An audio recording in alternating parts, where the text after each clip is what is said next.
আসসালামু আলাইকুম এভরিওয়ান। দেখতেই পাচ্ছেন আমি রেড কালারের স্কুটি দিয়ে প্রশিক্ষণ দিচ্ছি। তো দীর্ঘদিন আমি এই রেড কালারের স্কুটি দিয়ে প্রশিক্ষণ দেওয়াতে আমার পুরনো স্কুটিটা বাসার সামনে ফেলে রেখেছিলাম। তো অনেক দিন পর্যন্ত স্কুটিটা চালানো হচ্ছে না। আজকে একদিন স্টার্ট দিয়ে দেখলাম যে গাড়িটা ঠিক আছে কিনা। আর দেখলাম যে অনেক বেশি ময়লা হয়েছে গাড়িতে।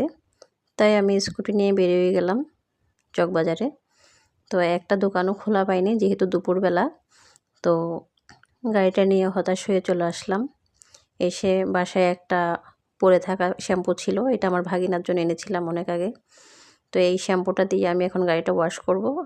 এখন আশেপাশে দেখতেছি অনেকগুলো কার্টার রাখা আমাদের জমিদারের, তাই আমি এই স্কুটি নিয়ে চলে যাব এখন পুকুর পাড়ে।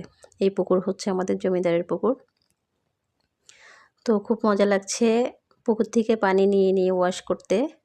তো আমি প্রথমে শ্যাম্পুটা ছিটাই দিলাম সম্পূর্ণ স্কুটিতে, তারপর ঘষা মাজা করে পানি ঢেলে দিলাম। খুব মজা লাগছে। এটা আমার কাজ, নিজের কাজ নিজে করার মধ্যে অনেক আনন্দ আছে। আমি আমার কাজগুলো করতে খুব বেশি আনন্দ পাই।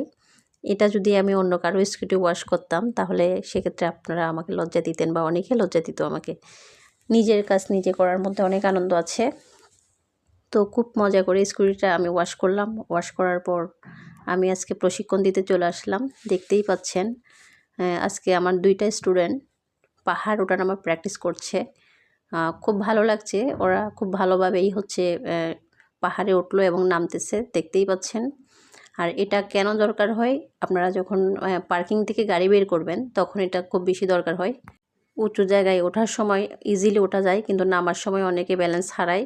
মার্শাল্লাহ আপুটা খুব সুন্দরভাবে প্রথমেই হচ্ছে যে উনি উঠেছে এবং নামতেছে সুন্দরভাবে। এটা প্রথমবার ছিল।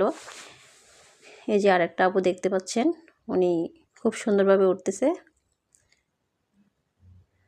ওনার চেয়ে আগের জনে ভালো উঠেছিল, তো উনি একটু হালকা একটু ব্যালেন্স হারাচ্ছে যেহেতু প্রথমবার। তো প্র্যাকটিস করার পর এটা ঠিক হয়ে যাবে। তো এটা কেন দরকার হয়, এটা অবশ্যই পার্কিংয়ের জন্য দরকার হয়। ভালো থাকবেন সবাই।